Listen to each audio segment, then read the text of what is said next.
It all started on a quiet Sunday afternoon, the kind of day that usually fills a home with warmth and the smell of baked bread. My husband, Robert, and I were preparing for the arrival of our son, Ethan, and his new wife, Amanda. They had been married for 6 months, and this was the first time they were visiting us since the wedding. I had cleaned the house from top to bottom, made Robert's favorite stew, and set the table with our best china. He looked nervous, adjusting his shirt cuffs, his old war scars peeking out slightly from under his sleeves. "Maybe I should wear a jacket," he muttered. He always did that, hide the scars. I smiled softly. "She's family now, Rob. You don't have to hide from her." He nodded but didn't look convinced. Those scars weren't just marks on his skin.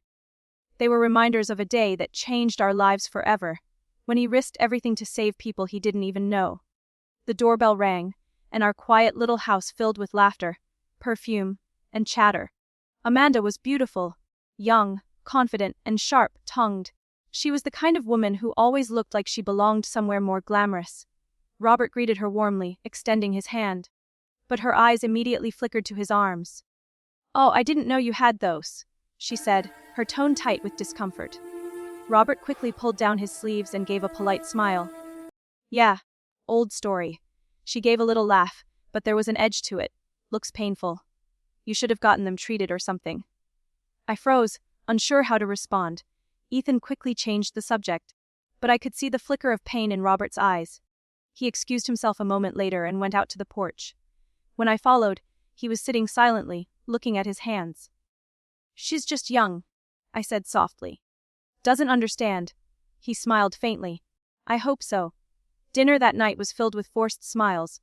Amanda talked about her new job, their apartment, and her parents, especially her father, who, she said, was a man of high standards. I could tell she wanted to impress everyone, but her occasional sideways glances at Robert's hands made my stomach tighten. Over the next few weeks, the visits became more frequent, and so did the little comments. Once, she saw Robert polishing his old medals. "You still keep those. That's cute," she said mockingly. Another time, when he helped her fix a leaky sink, she joked, "Careful with those hands. Don't want to scare the neighbors." Ethan scolded her once, but she brushed it off. "I'm just teasing," she'd say with that dismissive smile. I could see Robert retreating further into himself. He stopped wearing short sleeves altogether, even at home. One night, I found him staring at an old photograph, him and his platoon, taken just before the explosion that left him scarred. "Maybe she's right," he whispered. "Maybe people don't need to see this anymore." My heart broke. Months later, Amanda invited us to a family gathering at her parents' home. I hesitated, but Robert insisted. "It's time we met them properly," he said. Their house was elegant, modern, spotless, and filled with the kind of people who spoke softly but judged loudly. Amanda's father, Charles, was a tall man with silver hair and a commanding presence. When we met, he shook Robert's hand firmly. "I've heard so much about you," he said with a polite smile. Dinner went smoothly at first, until Amanda made another one of her casual, cutting remarks. "Dad. Remember I told you about Ethan's dad, the one with the scars? He got them in some accident or war thing. Still shows them off sometimes."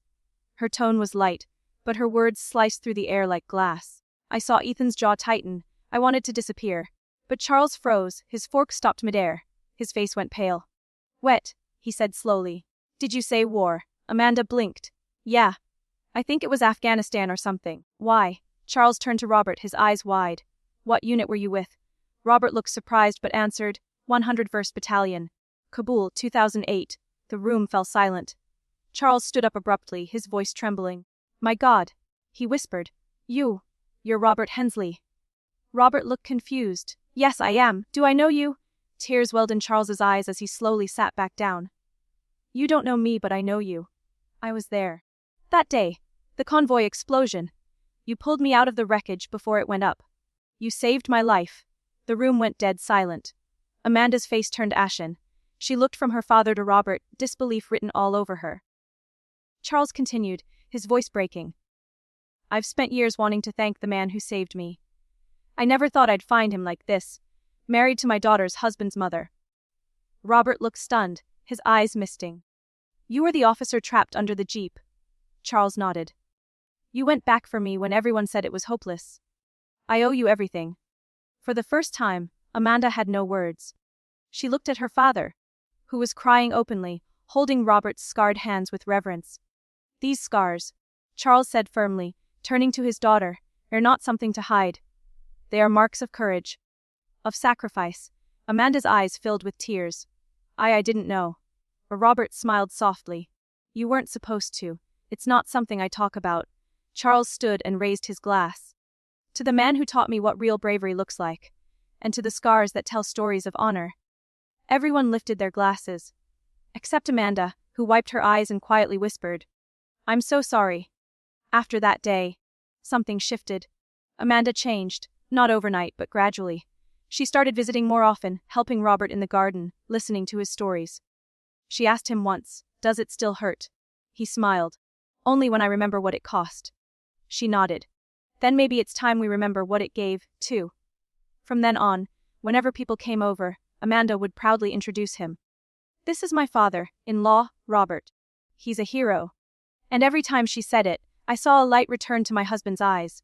Years later, when we celebrated our anniversary, Amanda and Ethan surprised us with a framed picture of Robert's old platoon.